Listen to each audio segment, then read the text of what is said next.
It is the evening of November 17. That would be Sunday evening.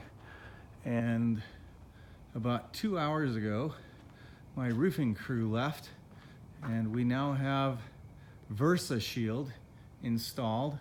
And in the valleys below, I am using Grace WaterShield. So I am, at the moment, I'm about 99.7% tight. That's just a guess. But at least this side, and I can actually walk through our breezeway. And by the way, there's the garage. Walking through the breezeway. It is dark out, by the way, pretty close to dark. And I can pivot around. There's the garage. There's that mammoth upper loft that I'm not too excited about it being so tall, but you know, I think once the windows are cut out and we install this week, we install the trusses above right in front of here, and we'll get our plywood on top, fascia up top.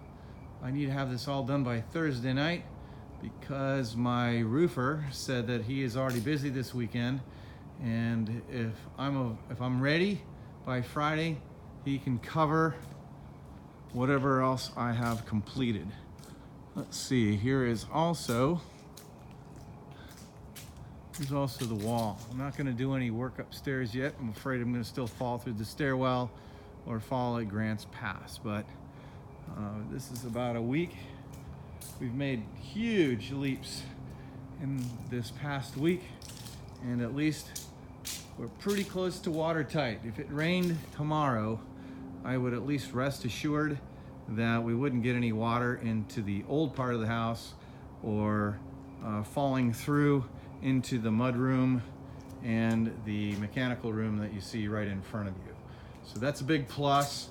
I still would have water resting on top of the sheathing up here by the LVLs, and hopefully by the end of the week I will have addressed that as well.